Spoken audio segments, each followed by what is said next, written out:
think most leaders will have a preferred style, which comes from their own, just the way they are as a person and their own behaviour. And I think the challenge for all leaders will be to make sure that their own preferred style doesn't become the dominant style, if you like. So, we've all come across leaders who would prefer to command and control, versus at the other end of the scale, those who will never make a decision until they feel that everybody around the table has bought into it.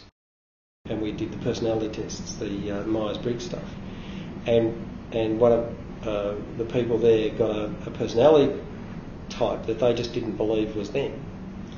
Yet when you saw the video of how the sessions at work in making the decisions, it clearly was. Now I know that person, and that person has since that time spent a fair bit of time working on what he thought were actual deficiencies, and were they or were they not?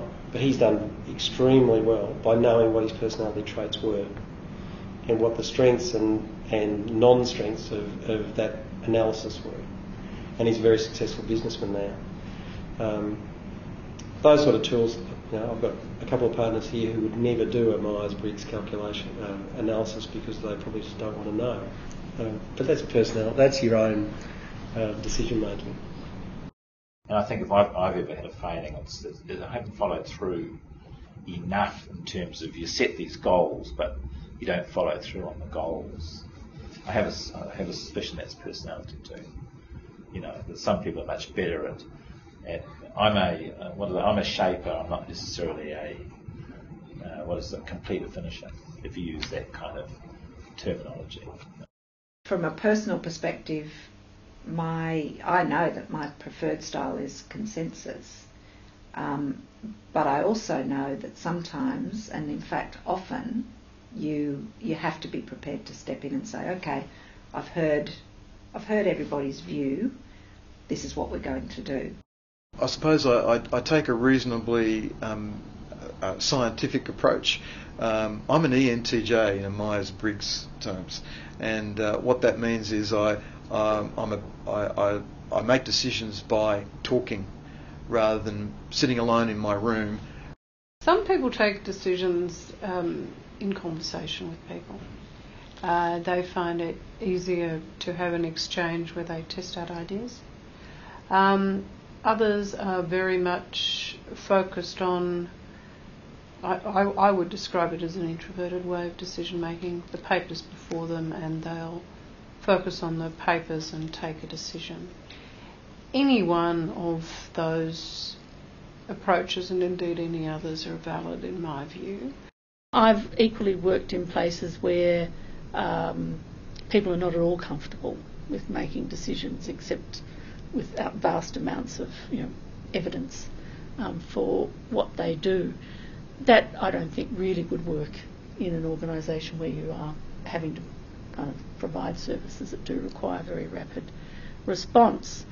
This is an organisation that probably has higher than average sort of advanced qualifications, so people are experts, and you get experts together, and life is black and white.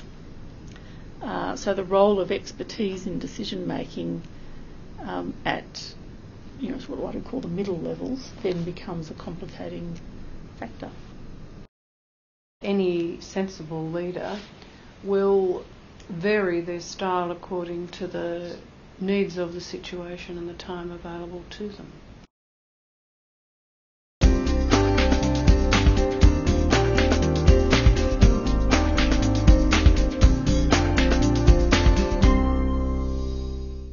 I think there are many situations in government where biases come into play, where politicians take philosophical decisions which might not be based on any semblance of fact or research, but they have a particular point of view which they bring to bear. Sometimes decisions can be framed too narrowly, where they may only look at those, the typical parameters, the financial, the competitive, the market, the features, the product features, whatever it might be. Increasingly, I think organisations have to look far more broadly than that to what does this mean for the sustainability of the organisation? How will we impact on the community if we make this decision to run the plant 24 hours a day, for example? Is that something that the community will support and engage with us on? Will it make us a good corporate citizen? So the way that the question's framed, if you narrow it and don't expand it beyond what I call the obvious, you can get very different outcomes as well. Many years ago, I was negotiating an enterprise agreement, and I sat down with my management team and said, guys, what do we want out of this? And we came up with a set of parameters. We were a team that was new to the New South Wales area and weren't familiar with the industrial climate there. And we based our decisions and perspective based on a different set of parameters from a different state. So we went in and negotiated an agreement that we thought was pretty good, and in general terms it was pretty good, but there was a couple of areas that if we had perhaps understood better the climate that we were going to be operating in, we would have negotiated differently. And it was about understanding that climate and environment and not trying to put a different perspective on it. So we learnt the hard way, but we negotiated the next enterprise agreement with a better understanding and in a total sense a better outcome. We had a situation where we conducted a business which was basically two compatible businesses, but they had quite different characteristics, although they were compatible, and we had to make a decision around how we went forward and expanded these two businesses. One was a capital intensive business and one was a services type business. And there were some people who said, well, the way we define a business is this has just got a different capital requirement and therefore we just have to go and seek different sources of capital, and we split it off. And others said it's not really a capital issue, it's ensuring we have these businesses integrated and everybody is heading in the same direction, and that's the problem that would argue against splitting them off. I remember a director at a company directors course that I was at once said to me that he gets 5% improvement from his organisation every year. And I said, that's fantastic, how do you do that? He said, we just screw everybody really hard, we give them really tough targets, and we say if they don't achieve their 5% improvement next year, they'll be sacked. And I go, that's terrific. So how do you get transformational change? How do you know that they can't do 50% better? How do you know they can't do 100% better? They'll never take the risk, because if they're always just got to make that 5% more, they'll just do the bare minimum they have to do to get away with that. And if they felt they could make 50%, but that might risk the fact they might not make 5, they'll never even attempt it. And this guy found that whole concept quite foreign. And they were defining the problem in different ways. In our clients, where the clients are going from that owner-operator to the ultimate management. And I have one particular client who has 3 different businesses who finds that very difficult.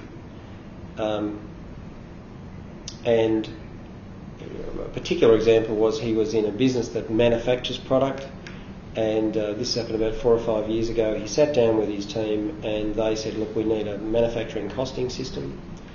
And so in his own inimitable way, he went and spoke to a computer person and paid $400,000 for an IT costing system. No consultation. And the whole project, from his point of view, was about go and buy an IT costing system, not about a detailed project analysis, understanding what a costing system should do in this business. Now, ultimately, they're able to get that work. I think one of the best things that anybody can do, leader or manager or CEO, is to learn from mistakes. And I've got a fantastic mistake I'd like to share with you. It was at the Foreshore Authority. We were implementing a new ROCs markets. There was about 100 stakeholders who were stallholders in the markets, and we realised that the market numbers, the people who were coming to the markets, was in decline, had been in decline for several years, and it was a pretty obvious management decision. Well, let's fix it. We did a bit of a customer survey. We realised the stalls were not providing what the market wanted in terms of the products, and so we said, great, we'll just change it. So we went in there with that frame of mind. We see the problem. The customers are telling us very clearly what the issue is. That frame is, go fix it. What we need is some new stalls with new products and creating a new enhanced market that will be, of course, very successful. Stallholders should love it because they'll make more money. Well, big mistake. The existing stallholders realised that, in fact, the kinds of markets we were now creating was probably not the ones that would have them as the stallholders. That we were probably going to be looking for new products that the current stallholders weren't necessarily providing, and therefore we were either asking them to change enormously or were basically threatening their existence. So we had an enormous backlash from the existing stallholders to say, well, you haven't even spoken to us, you haven't consulted us about what we want to do, and then started an enormous process where we had to go back and revisit all of our decisions. We had to start again, consult with the stallholders, work out a transition strategy, work with them to train them up in a way that would allow them to transition to the products we wanted, as well as bringing in some new stallholders and doing things in a different way. But it's what we initially sort of envisaged to be a couple of months process, took 18 months.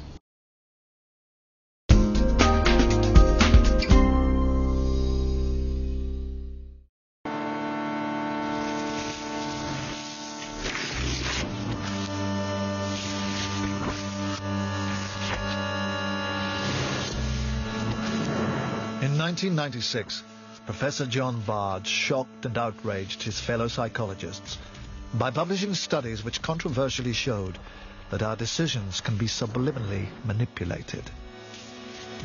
I had fruit thrown at me at these talks when I give these results early in the 90s, and they were joking, but I had apples and oranges lobbed at me because they thought you're going too far. I've ceased being surprised at the results of these studies, only because of all the long experience that these things keep working. The subliminal effect that rattled so many cages is called priming.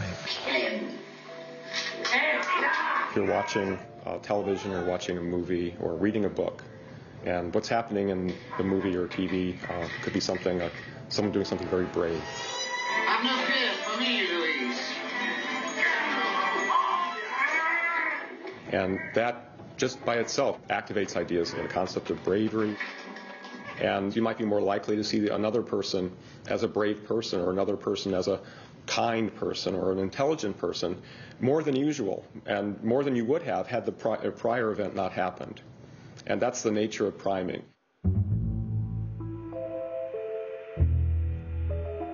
Images and even words, slipping thoughts and feelings into our subconscious is one thing. But what is more worrying is how those thoughts and feelings can then change our behavior. Today, one of John Bargh's PhD students is running an experiment to investigate the priming effects of temperature. What we do in our experiment, we very briefly expose people to a warm or cold substance. And what we expect to happen is that simple experience with a warm substance or a cold substance will prime people to sort of activate these feelings of warmth and comfort and the things that we've learned about since we were very young. And when we have those things in mind, those things we know will color people's judgments and decisions and their behaviors as well. Volunteers for the experiment are asked to hold a warm cup of coffee as they are met by Lawrence. They have been primed with heat. The purpose of the experiment is to record participants' judgments about Lawrence's colleague, Randy. How was your break? It was awesome. It was good until I got stranded in Florida because of a snowstorm in New York on Friday, so I got stranded. The theory is that the hot drink will somehow elicit positive feelings towards Randy, even several minutes after experiencing the warmth of the cup. And here's the killer question. Would you give Randy a permanent job? Based on your brief interaction with Randy, or would you hire him as project manager? He seemed like a generally friendly guy. So yeah, I would say so. Yeah, why not? Sure. Yes. Yes. Saying warm and friendly things about a stranger might just be the normal polite response. Time to cool things down.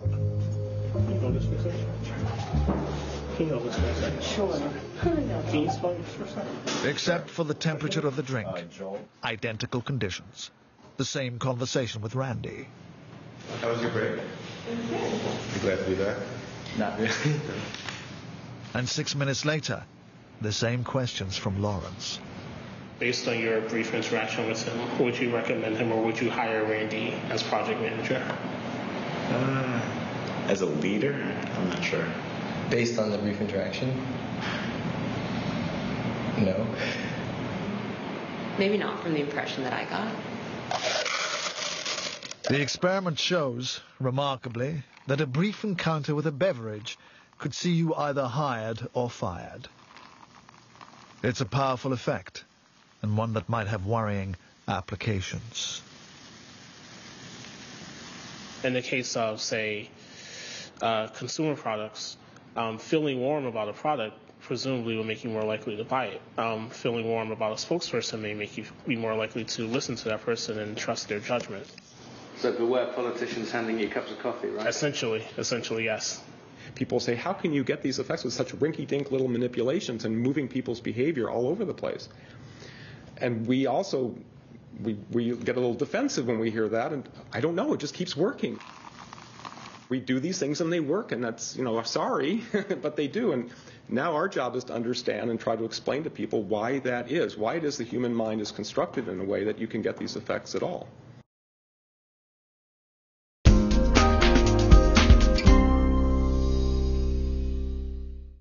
Where I saw people come undone is too slow to make decisions. So in leadership you would say that sometimes making a decision is better than no decision at all, even if it's the wrong one. Because people look for the leaders to make the decision. So making the decision is critical, ability to make a decision. Procrastination is not a good characteristic of the good or of a great leader. You'd have to say it would be a common view of the public sector that procrastination is a feature of decision making. In some cases I think that's right. In other cases I think that the matters governments deal with are more complex than profit and loss accounts. In a society really where we like to leave things to the last minute and make those sort of decisions, and in a lot of the stuff, particularly we do here, we fight against that all the time because people have got things to do, so they'll leave something that's a bit later down the track till it's important and needs to be done. By and large, procrastination occurs when people don't like the decision that they know needs to be made, or you'll have factions who don't like it, and it will generally revolve around, I think, power in organisations. Am I losing some responsibility by making this decision or ceding something that that I don't want to give up, and so that's when I think where I've observed procrastination to occur most. It's either that or on things where people don't much care about.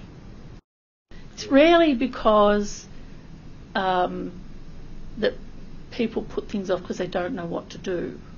They still may not know what to do, but they know they're going to have to try something. So that's sometimes when you just say, well, today we're having a Stalinist regime and I'm going to make a decision if no one's going to make a decision.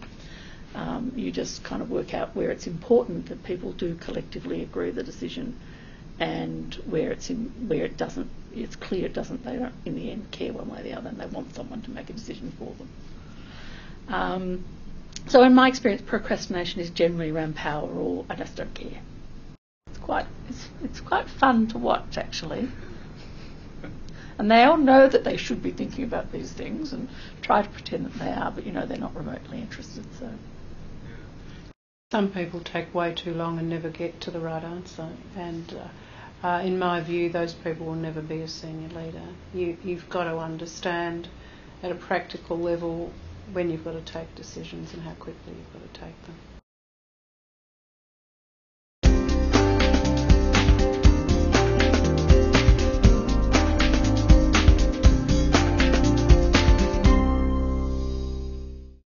Some people are very intuitive and they'll trust their own instincts in order to make a decision. I'm probably part of that group. Others rely absolutely on the range of information around them and therefore take longer to take decisions than people like me, who tend to sail a little bit by the seat of our pants.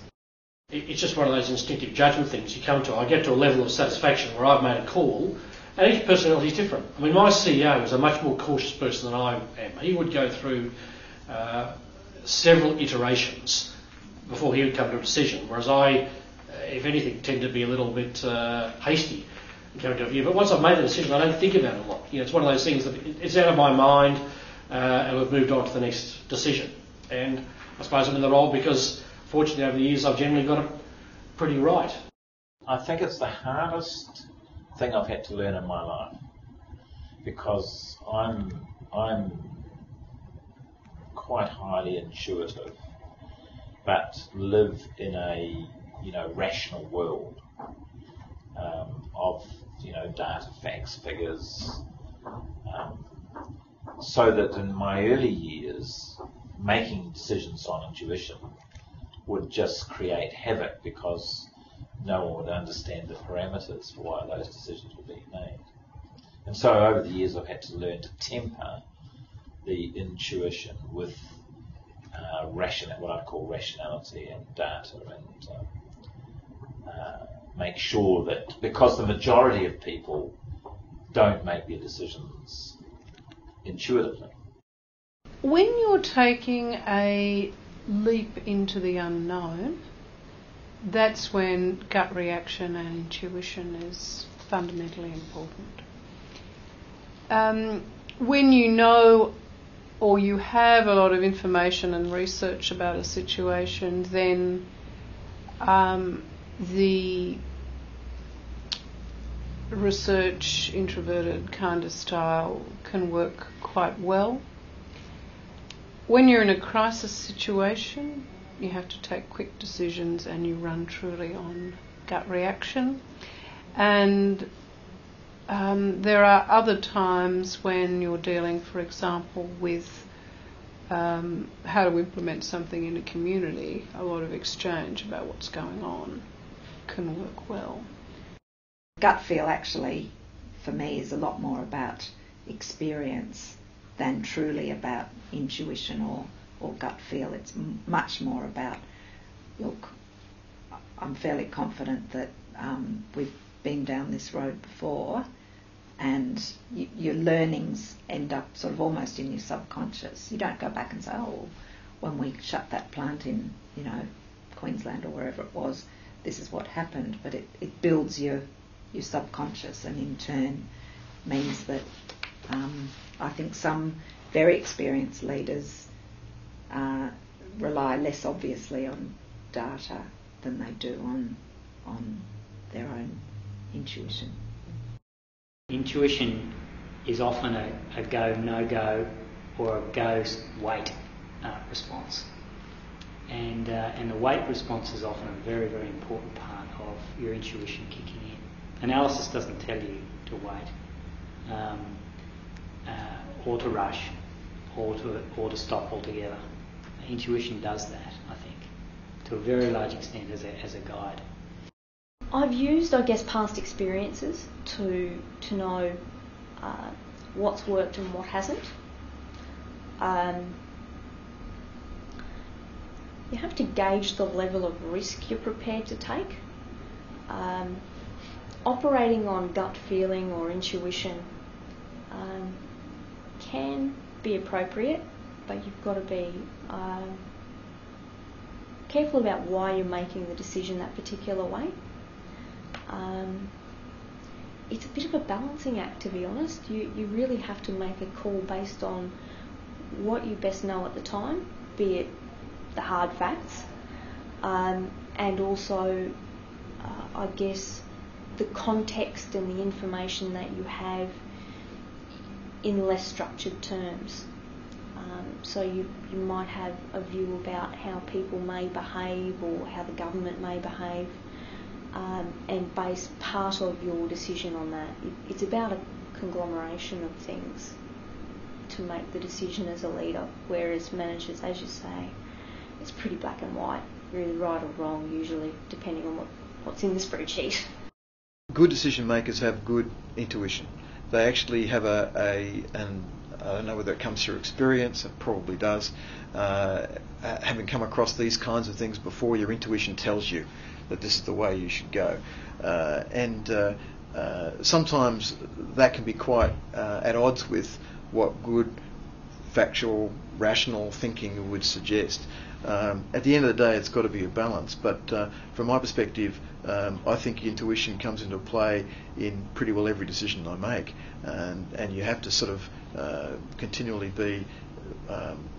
And here's what I tend to do: I come to a view about what the answer is, and then I make sure that I have all the factual basis upon which to rely upon to explain that solution to as many people who need the rational explanation as required.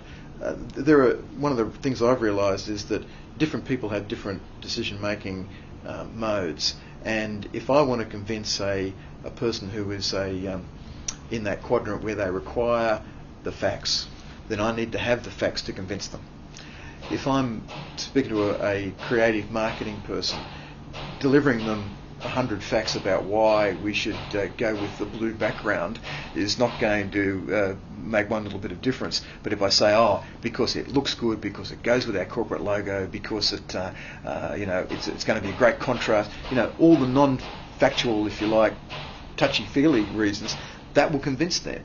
Similarly, with other people who are more interested in the process, they're more concerned about how I came to the solution of blue rather than the fact that it is blue. As long as I came to the solution of blue by the right process, then they will think that was a good decision, and so on. So from my thinking, a good decision has to be able to be supported by the right process, the right facts, the right intuition, but you can't just rely on any one of them. You need to have all of them to be able to take people with you on the journey to make sure that they understand that's a good decision as well.